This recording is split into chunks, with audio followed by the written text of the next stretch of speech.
Gold medalist na Yes. isang teacher mo. Olympian, di ba? Nakaka-proud. Mga ka-RSP, abangan po ulit bukas ng iba pang impormasyon na hatid namin sa inyo. Kabilang na ang ating segment na NAPSI, Aksyon Laban sa Kahirapan. At para manatili kayo updated sa mga balita sa loob at labas ng bansa, huwag niyong kalimutan i-like at i-follow ang aming social media accounts. At Rise and Shine Pilipinas sa Facebook, YouTube at Instagram, habang at RS Pilipinas naman sa TikTok at X. Boss, dito na sa inyong pambansang morning show sa laging una ka. Unang hirit! Happy birthday, Lavelia Equipelag, aming radio researcher. Ito na ulit! Ale! 101.1 Yes FM Solid! Isang araw, nagmamaneho sa Cubao.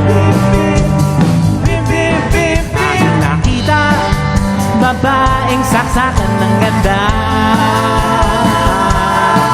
Sinundan ko ang kotseng sinasakyan niya.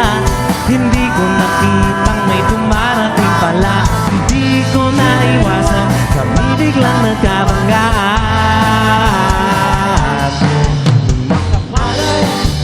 Ay nasa ospital na ako.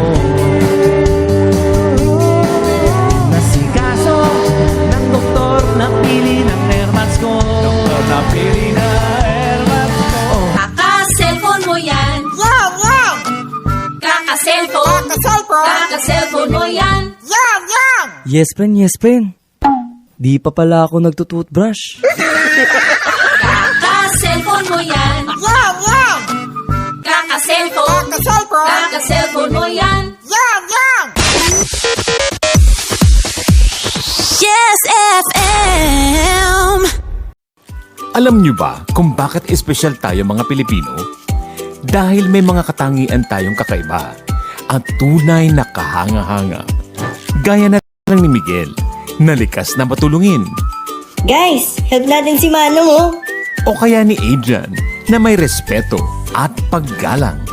Lola, paano po? Nariyan din si Aya, na malalim ang pananampalataya. Panginoon, salamat po sa mga biyaya. Si Aling Sita, na kahit walang-wala, magiliw pa ring tumatanggap ng bisita.